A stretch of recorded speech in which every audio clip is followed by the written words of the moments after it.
Hello अस्सलाम वालेकुम, खुशामदीद, मरहबा, welcome back to another vlog. और theme of today's vlog is assignment, assignment और assignment based on engineers life. यार मैं भी इंजीनियरिंग कर रहा हूँ और अपने एक्सपीरियंस से मैं ये बताना चाहता हूँ कि इंजीनियरिंग लाइफ में आपको सब कुछ करने का मौका मिलेगा, लेकिन आशिकी करने का मौका आपको बिल्कुल भी नहीं मिलेगा। इस व्लॉग को आखिरी तक देखिए। अगर आपको व्लॉग पसंद आए तो आप मुझे कमेंट बॉक्स में बताइए आप क्या देखना चाहते हैं। और अभी मैं बताने वाला हूँ कि जो इंजीनियर्स लाइफ होती है ना किसी भी स्टूडेंट्स की, वो 3 चीज़ों में ख़त्म हो जाती है: सेमेस्टर, असाइनमेंट एंड वाइवा। ये 3 ऐसे नाम हैं जो एक हंसते खेलते इंजीनियर्स की ज़िंदगी बर्बाद कर देते हैं। और मीम भी बनते हैं बहुत सारे इंजीनियर्स के ऊपर। लेकिन मैं बता दूं यार, इंजीनियरिंग करना इतना आसान नहीं है। जो करते हैं उनसे पूछो व्हाट दे फील इनसाइड।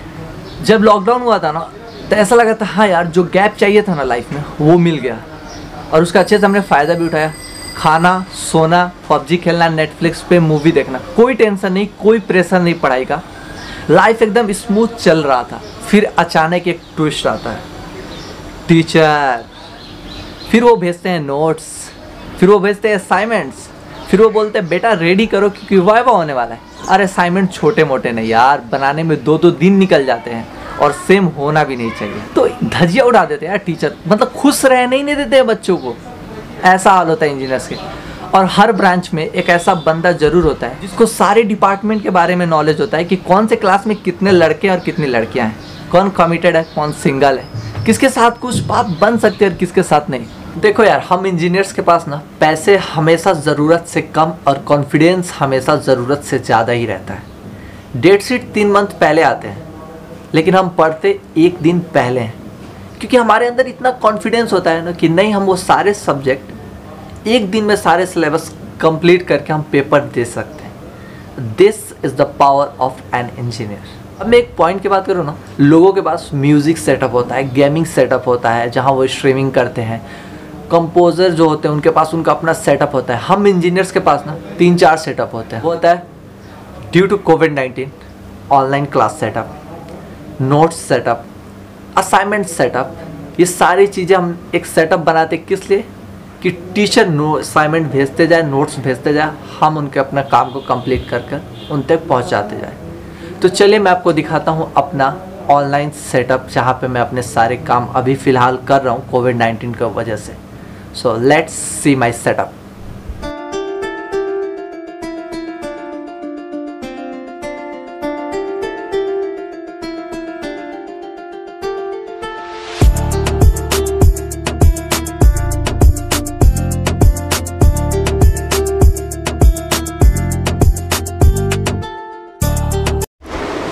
ये मेरा फुल्ली सेटअप है। ये टेबल है, यहाँ पे आईपैड है, बुक्स हैं, कुछ असाइनमेंट्स पेपर्स हैं और लैपटॉप है।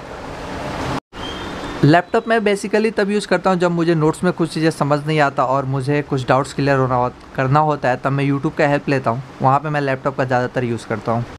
एक्चुअली ये आईपैड मेरे भाई का है, लेकिन जब भी ऑनलाइन क्लासेस वगैरह मुझे अटेंड करना होता है तब मैं इसका हेल्प लेता हूँ।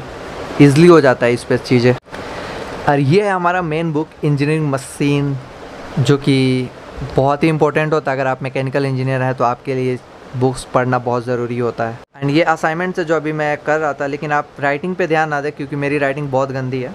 और ये कैल्सी है, और जो कि इंजीनियर्स का कह सकते हैं बैकबोन है, इसके बिना इंजीनियर्स कुछ नहीं कर सकते।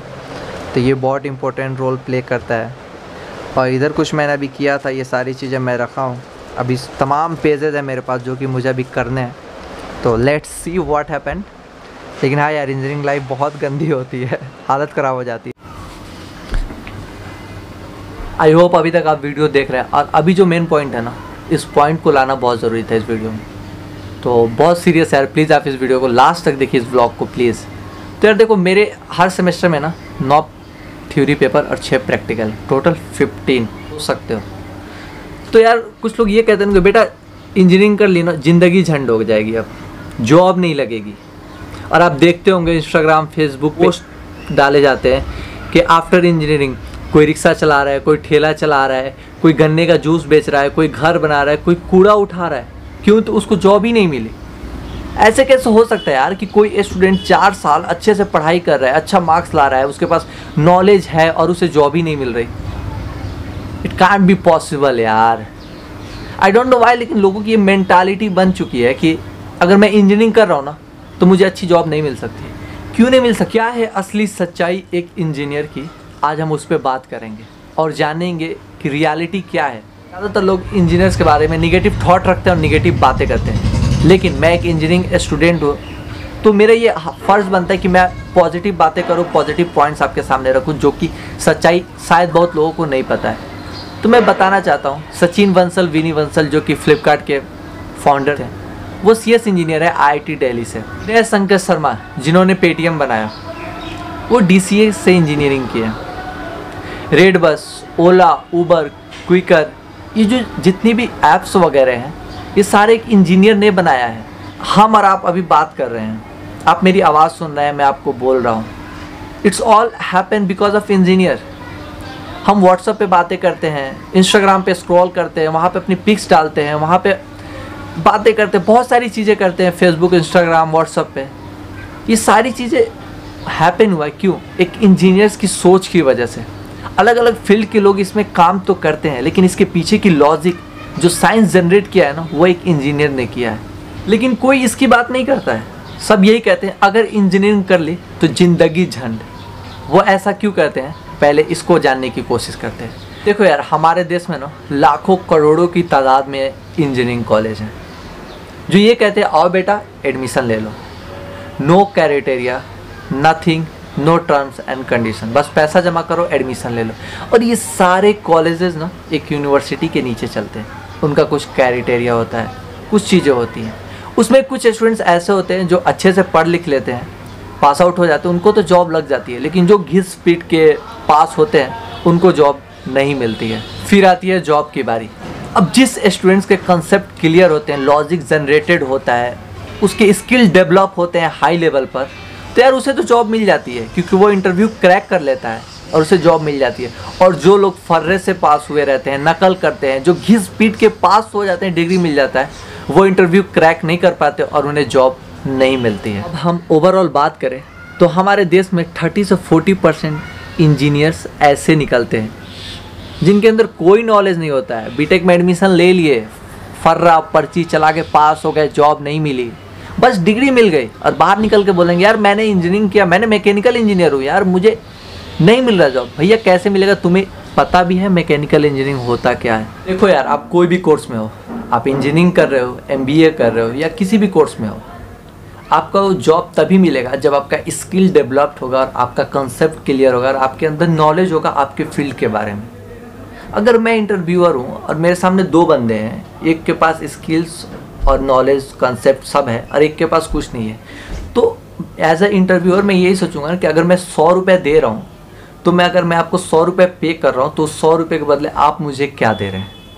तो मैं वो 100 रुपये उस बंदे को दूंगा जिसको उस फील्ड के बारे में नॉलेज है, जो वो उस पैसे की कीमत मुझे अपने काम से दे सकता है। मैं उस बंदे को बिल्कुल नहीं दूंगा ना जिसे कुछ नहीं आता। तो ये पॉइंट था कि जॉब आपको तभी मिलेगी जब आपका कंसेप्ट क्लियर रहेगा, जब आपके अंदर स्किल्स है अपने फील्ड के बारे में। देखो यार, 3 साल से मैं खुद कॉलेज जा रहा हूँ और मैं एक एक चीज़ नोटिस करता हूँ और मैं देखता हूँ कि टीचर्स मुझ पर कितना एफर्ट दे रहे हैं और कितना नहीं दे रहे हैं। मैं ये भी देखता हूँ कि मेरी टीचर्स मुझ पर कितना प्रैक्टिकली इन्वेस्टमेंट कर रहे हैं मुझे चीज़ें सिखाने के लिए, और उनकी इन्वेस्टमेंट की वजह से मेरे अंदर इतना स्किल्स डेवलप्ड हो चुका है कि जो मेरे घर पे कुछ भी प्रॉब्लम्स होता है ना, मैं उसे खुद सही कर लेता हूँ। मुझे बाहर से किसी को नहीं बुलाना पड़ता है सही करने के लिए, क्योंकि मुझे प्रैक्टिकली मेरा जो स्किल्स है ना वो हाई लेवल पे उन्होंने अपना टाइम देकर मुझे इस काबिल बनाया कि मैं छोटे मोटे काम मैं खुद कर सकता हूँ। मैंने एक जगह पढ़ा था कि तुम एक पत्थर लो हाथ में और उसे आसमान में उछाल दो, किसी एक इंसान के सर पे लगेगा और वो एक इंजीनियर होगा। तो मतलब हमारे देश में इंजीनियर की रेशियो इतनी ज़्यादा है, अगर उसमें से 30% 40% अनसक्सेसफुल इंजीनियर निकल रहे हैं इस वजह से क्योंकि उनकी कंसेप्ट क्लियर नहीं है, उनके अंदर स्किल्स नहीं है, तो यार ये सारी चीज़ें तो होंगी ही ना। तो ये भी तो देखो कि एक 60% तो वो लोग भी हैं जिन्होंने अपने लाइफ में काफ़ी अच्छा कर रहा है एज अ इंजीनियर। जो इंजीनियर्स नहीं है मैं उनको बता दूं कि इंजीनियरिंग में होता क्या है। देखो यार, पहले साल ना हमें 11th-12th एडवांस लेवल में पढ़ना पड़ता है। एडवांस लेवल मतलब जैसे हमने 11th-12th पढ़ के आया ना, नहीं वो नहीं, उसके अंदर डिटेल्स में जाकर हमें पूरा हाई लेवल का पढ़ना होता है।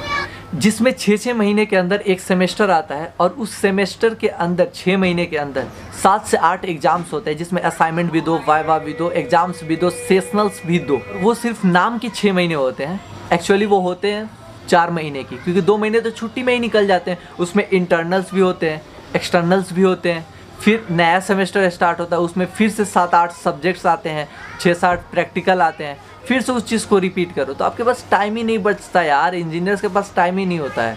जैसे मैं जिस यूनिवर्सिटी में पढ़ता हूँ, मेरा यूनिवर्सिटी है जामिया मिलिया इस्लामिया, तो मेरे यहाँ ये रूल है कि अगर आप टेक्निकल कोर्स में हो तो स्पोर्ट्स आर नॉट अलाउड।